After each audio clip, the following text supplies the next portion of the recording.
തകർച്ചാ ഭീഷണിയെ തുടർന്ന് Alappuzha Edathua Kozhimukku government LP school അടച്ചുപൂട്ടി. സ്കൂളിലെ പഴയ കെട്ടിടത്തിന്റെ ഫിറ്റ്നസ് പഞ്ചായത്ത് റദ്ദാക്കിയതോടെയാണ് 30 കുട്ടികളും അധ്യാപകരും പെരുവഴിയിലായത്. അതേസമയം രക്ഷിതാക്കളുടെ പ്രതിഷേധത്തിന് പിന്നാലെ സ്കൂൾ നാളെ തന്നെ പുതിയ കെട്ടിടത്തിലേക്ക് മാറ്റുമെന്ന് പഞ്ചായത്ത് അധികൃതർ അറിയിച്ചു.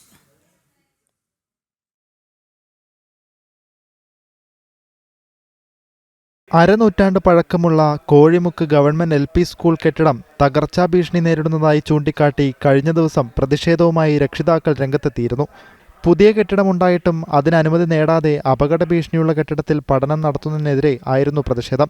ഇന്നുച്ചയോടെ എടത്വ പഞ്ചായത്ത് അധികൃതർ സ്കൂളിലെത്തി നടത്തിയ പരിശോധനയ്ക്ക് പിന്നാലെ പഴയ കെട്ടിടത്തിൻ്റെയും ഫിറ്റ്നസ് റദ്ദാക്കി. ഇതോടെ വീണ്ടും പ്രതിഷേധവുമായി രക്ഷിതാക്കളും നാട്ടുകാരും എത്തി. പിന്നാലെ പഞ്ചായത്ത് പ്രസിഡന്റ് സ്കൂളിലെത്തി. പുതിയ കെട്ടിടത്തിന് താൽക്കാലിക അനുമതി നേടി നാളെ തന്നെ സ്കൂൾ തുറക്കാൻ കഴിയുമെന്ന് രക്ഷിതാക്കളെ അറിയിച്ചു. എന്നാൽ താൽക്കാലിക പരിഹാരമല്ല വേണ്ടതെന്നും അപകട ഭീഷണി ഇല്ലാത്ത കെട്ടിടത്തിൽ പഠനം നടത്താൻ വിദ്യാർത്ഥികൾക്ക് സാഹചര്യം ഒരുക്കുകയാണ് വേണ്ടതെന്നും രക്ഷിതാക്കൾ ആവശ്യപ്പെട്ടു. പുതിയ കെട്ടിടത്തിന് കൈവരി ഇല്ലാത്തതിനാലായിരുന്നു ഫിറ്റ്നസ് ലഭിക്കാതിരുന്നത്. കൈവരി അടിയന്തരമായി സ്ഥാപിക്കുമെന്ന് പഞ്ചായത്ത് അധികൃതർ പറഞ്ഞു. ജനം, ആലപ്പുഴ.